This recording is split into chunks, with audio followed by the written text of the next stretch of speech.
Man, after this WWE brand split, all those buried superstars from the past like Kevin Owens and AJ Styles, you know, the guy that couldn't beat John Cena, got the first victory, but Cena had to get his victories, went on to do nothing for a year. Man, he's so buried as the WWE Universal Champion. Oh, hey, look at that. AJ Styles, the guy that everybody said, how could he lose to Chris Jericho at his debut Mania and then lose to Roman Reigns twice? God, what the hell are they doing with AJ Styles? Way to bury him, bro. Way to bury him. Oh, he's the WWE World Heavyweight Champion now. Man, this whole burying talk, I wish I could get buried in the WWE. Kind of like the New Day. I mean, look at Kofi years ago. He wasn't doing anything. He was in mid-card hell. Big E was the jobber who wasn't really doing anything, was facing Rusev, who was kind of in that role that was the Mark Henry role where you just come out when you needed the big guy. The heavy. Oh, man, but wait. Now they got a good gimmick and they're the champion. That's kind of crazy, man. Miz. Look at him. Miz got so stale and boring, and he sucked after WrestleMania 27. And now he's got one of the most interesting storylines going today in WWE. Heath Slater. I mean, my God, Heath Slater is the essence of a jobber and being buried in WWE, never getting on TV. 3MB, everything that he did. But wait, again, he's got one of the best storylines going in WWE today. And he's a tag team champion. Man. When John Cena beat Rusev. Oh, Rusev is buried. He's buried. Oh, but he won the title back again. So excuse me if I'm a little bit hesitant when people say because Bray Wyatt lost to Kane, that Bray Wyatt is taking the loss and he is completely 100% buried. Yeah, he is. Oh my gosh, Bray Wyatt is so buried. Maybe the Wyatt family just wasn't his gimmick, and now that he's on his own, he might become the Undertaker of SmackDown. And we need to get some sympathy for him. Because it was kind of working for Sami Zayn, losing a bunch of times, getting some sympathy for him, and then we're cheering for him again. Now, I will say this. Was it perfect? No. Here's why. Kane probably shouldn't have beat Bray Wyatt. Yes, you're right. They probably could have done it in a different way. But that's not the point. WWE promoted a match between Randy Orton and Bray Wyatt without 100% being sure that Randy Orton would be cleared to compete. Maybe they did, and this was the plan all along, and that's why Kane made his surprise debut on SmackDown a week or two ago, coming back and basically chokeslamming the shit out of somebody and getting the victory right away. Who was that guy? Oh, look, the guy with the contract now. Man, Becky Lynch. Oh, god damn, Becky Lynch is so buried for the last year. Look what Becky Lynch has done. Well, Sasha and Charlotte were winning, and, you know, oh, wait, she's champion now. Man, when Alexa Bliss beat her, she was buried again. My point is, guys, you got to calm the hell down. I said for the longest time, Damian Sandow would eventually get that opportunity, and he did. It wasn't a long run, and eventually WWE did drop the ball, and he was buried. But right now, I think we're on a journey with Bray Wyatt. And to be honest with you, I dug what happened last night at the pay-per-view because Randy Orton could not compete. And here's why. It's the same thing that everybody complains about enhancement matches on television when Triple H explains out, enhancement matches are meant to show a new side. Braun Strowman was only known for being in the Wyatt family. So what did he do? He's squashing guys like James Ellsworth, going out there and beating the living hell out of somebody. Why?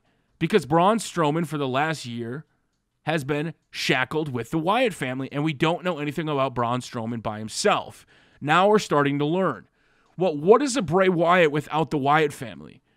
Where does Bray Wyatt go? What does Bray Wyatt do if he doesn't have the family behind him to back him up? You kind of have to build a story, and you got to build an arc. Well, not like Noah's Ark, but you know what I mean. Now listen, last night, WWE was in a weird spot. Randy Orton wasn't cleared to compete. PW Insider broke the news before the pay-per-view, and a lot of people question, well, why was the match promoted? I had said in my video that they're going to find a way to write Randy Orton off the pay-per-view. WWE announced then on Twitter about an hour before the show that Randy Orton takes on Bray Wyatt tonight. Everybody thought, well, they wouldn't promote a match if they're just going to hook, line, and sinker us. But the point is, the feud is Bray Wyatt versus Randy Orton. If you're watching a normal night of Monday Night Raw or any promotion, a constant tactic is, well, two guys are wrestling. Somebody distracts, and that distraction causes a victory. Now, if you're trying to show how dominant somebody is, to kind of show he can overcome, you have a distraction, you have an RKO, and then when he's going for the choke slam, you have Bray Wyatt out of nowhere, Sister Abigail, to stare down Randy Orton. If that was your narrative. The problem is, I'm not a WWE writer, and I pitch a lot of stuff. I say a lot of stuff on Twitter, and last night it was evident when I said, you know, you can't pitch stuff and then get mad when WWE doesn't do it. And somebody said, well, Tubby, you pitch and book all the time. But the difference is I don't get verbally upset and mad anymore when WWE doesn't do my ideas. Because, let's be honest, who the hell is finding my ideas from the WWE in the first place? Are they watching my Twitter and my YouTube to scroll for ideas? Or are they listening to the people in the writer's room? They're listening to the people in the writer's room. Now, I'll be honest with you. Did it make sense whatsoever for Kane to be the guy to beat him? Probably not. But here's what I saw on television last night, or on the WWE Network, which you guys can get for only $9.99. I personally just started going to Walmart because I didn't want to give my card every month, so I bought the 3-month. But last night on television, Bray Wyatt proactively attacked Randy Orton for no reason backstage. He attacked him, took him out of commission. And what did Bray Wyatt do? The guy that wants people to challenge him. The guy that throws out these verbal haymakers to essentially have somebody to prove themselves. And he's lost. He has. Let's be honest here. The past couple of years, we keep that in mind as WWE fans.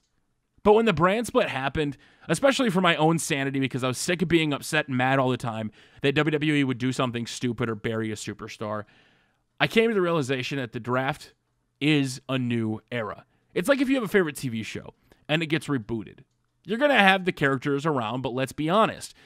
What happened in the past will somewhat influence the show a little bit, but for the most part, it is something new. It is trying to go in a different direction. So, when you have a brand split, I basically wiped out the slates of everybody involved, mainly because look at who's the champion. Everybody over the past couple years that have been, quote-unquote, buried. That's that word, man, buried. Man, you're so buried because you lose a lot. Now, I'll be the first one to tell you, WWE has done a horrible job before the brand split of booking people. They've done a horrible job with storylines. They've done a horrible job with feuds. That was before the brand split. Now, the past couple weeks of SmackDown have sucked. That's why I haven't covered it, and that's why I haven't talked about it. There has been some shining moments. A lot of people were upset last night with the AJ Styles finish. Oh, man. A nut shot, really? A nut shot, a nut shot? That's how it's going to end? But did you watch the build on TV? Because the build on TV, and some people had said, I don't watch SmackDown. Okay. Well, I said this too, and I put out a sarcastic tweet last night. Wow, he can beat John Cena clean, but he can't beat Dean Ambrose clean. A lot of people said they were happy for AJ Styles, but they weren't happy with the way he won. Well, heels find a way to win, and that's what AJ Styles did. He wasn't willing to go the heel route before with the club. Ultimately, he gets drafted to SmackDown, gets that confidence about beating John Cena. He has a taste for running the place now, and now he wants everything. He wants the title, and that's what he did. If you missed the build on Friday Night SmackDown, see what I did there? It's Friday night. That was the old era, because it's not anymore. SD Live, Tuesday nights. He went in against Dean Ambrose, and in the middle of the ring during a promo, hit him with a low blow. But for those people that didn't watch SmackDown, you didn't see that. So that ending on pay-per-view, you may have went, if you were a casual fan, maybe watching for the first time, oh God, he low blowed him. But if you watched the video package before the match, that's what he did.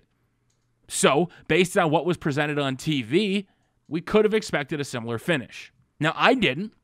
It wasn't until after the match that I went back and watched SmackDown that I saw the low blow and went, oh, had I just paid attention to the show, to what the writers were actually trying to get across, it made more sense. Because that's kind of what TV shows are. When you pay attention to what's going on in the screen, instead of your own booking and your own thoughts about what WWE meant behind that, and you try to logically reason it out. Now, last night, Randy Orton was not able to compete, whether it was because of concussions or because of the staples in his head. A lot of people aren't asking the original question. What was supposed to happen in the match? Was Randy Orton supposed to win, or was Bray Wyatt supposed to get the W? But none of that matters because it didn't happen. Before the match, Bray Wyatt beat down Randy Orton. Randy Orton was not able to compete. Bray Wyatt goes out to the ring. Now, Bray Wyatt, the guy that's put up these challenges against other guys, making people to test their wills, man, what does he do? In the middle of the ring, after proactively attacking a guy, and it could have just been over, he demanded that the referee count to 10 so he can get a victory. Why would he do that? That should have been clue number one after the backstage beatdown that something was up. Why was Bray Wyatt taking such an easy victory? Why? Did you ask yourself that? Man, he won on pay-per-view, though. Last night, he was one-on-one. Or one-on-one. He was 1-for-1 on pay-per-view last night. So as he's leaving the ring and getting out, what happens? Greg Hamilton says, but there'll still be a match. Clue number 3, the no DQ match.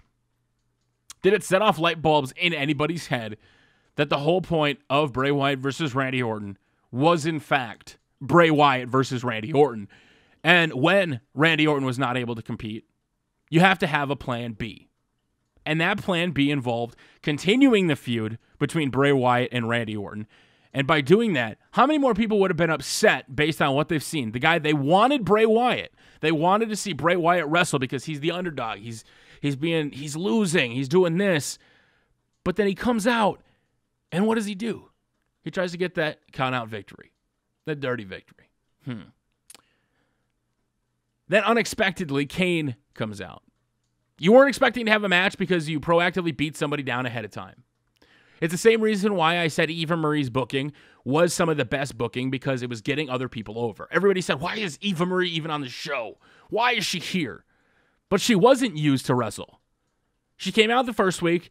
Becky Lynch didn't have an opponent. The second week she was supposed to wrestle, something else happened. And Alexa Bliss surprisingly debuted and beat Becky Lynch.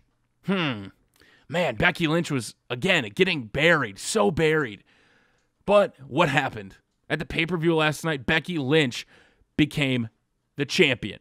And now, you kind of have your very first number one contender, because the debuting Alexa Bliss, who came out of nowhere and beat Becky Lynch, has a victory over her. So on TV, the writers can say, hey, listen, this is a logical storyline.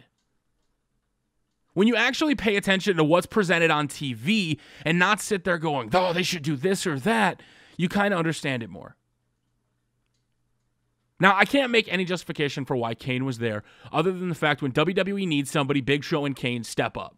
Whether you hate him, you love him, whether Kane had no purpose getting a victory because he's not going on to a big push or not, that's not the point. The point was the feud was Randy Orton versus Bray Wyatt, and that's what was presented on TV. Last minute, Randy Orton wasn't able to compete, so to further the feud, they had Bray Wyatt take Randy Orton out. In the match, Bray Wyatt constantly mocks Randy Orton. Before he does the huge senton on the table, what does he do? He looks up, he does Randy Orton's signature taunt. Do you think Randy Orton's going to take that sitting down? No. Randy Orton's going to come down to the ring, and that's exactly what Randy Orton did. Randy Orton rushed down to the ring. He limped down to the ring. Everybody was like, oh, Randy, how you're doing this? Oh, gosh. He comes in for the RKO. Boom, RKO. Now, yes, based on Kane's booking, what should have happened was Kane went, oh, shit, and pinned him for the 1-2-3. That's how it probably should have ended. That way, Kane didn't look strong. Randy Orton's RKO looked strong, and it would have furthered the feud a little bit more.